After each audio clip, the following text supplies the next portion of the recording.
சென்னையில் ஐபிஎஸ் அதிகாரி பெயரில் போலி முகநூல் கணக்கு தொடங்கி பணம் பறித்து மோசடி செய்த ராஜஸ்தானைச் சேர்ந்த இருவரை தமிழக போலீசார் தட்டி தூக்கியுள்ளனர்.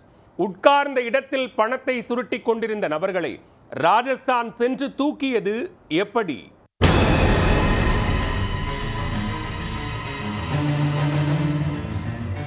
ஆன்லைன் மோசடிக்கு டியூஷன் எடுத்து ஆட்களை தயார் செய்த ஒரே கும்பல் என்ற பெருமைக்கு சொந்தக்காரர்களான வடமாநில கும்பல் தற்போது ஐபிஎஸ் அதிகாரிகளையும் விட்டு வைக்கவில்லை. ஸ்ட்ரைட்டாக டிரான்ஸ்ஃபார்மரிலேயே கை வைத்தது போல் போலீஸ் டிபார்ட்மெண்ட்டிலேயே போர்ஜரி வேலையை காட்டி சிக்கியிருக்கிறார்கள் இந்த ராஜஸ்தான் ராவடி ராக்கோழிகள். தயவு செய்து என் ஃபேஸ்புக் தளத்தை விட்டுவிடுங்கள் என மார்க் ஜக்கர்பர்கே கதரும் அளவுக்கு ராஜஸ்தான் கேடி கும்பல் முகநூலை வைத்து செய்த கோல்மால் வேலை என்ன?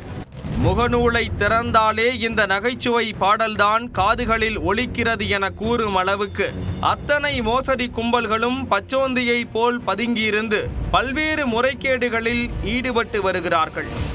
யார் நல்லவர், யார் கெட்டவர், யார் உண்மை, யார் பொய் என அடையாளம் தெரியாமல் அனைவரும் பதுங்கி கிடக்கும் இந்த முகநூல்தான் மோசடி கும்பலின் புகலிடமாக திகழ்கிறது.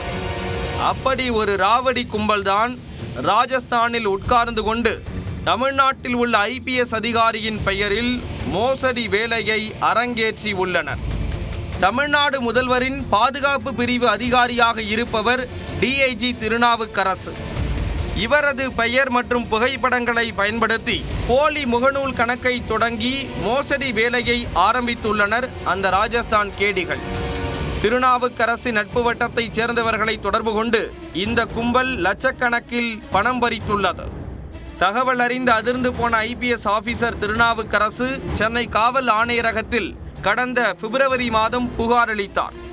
முதற்கட்ட விசாரணையில் மோசடி அரங்கேற்றப்பட்டது குறித்த தகவல்கள் தெரிய வந்துள்ளன. திருநாவுக்கரசு நட்பு பட்டியலில் இருந்தவர்களில் சிலரை தேர்வு செய்து இந்த மோசடி கும்பல் பேசியுள்ளனர்.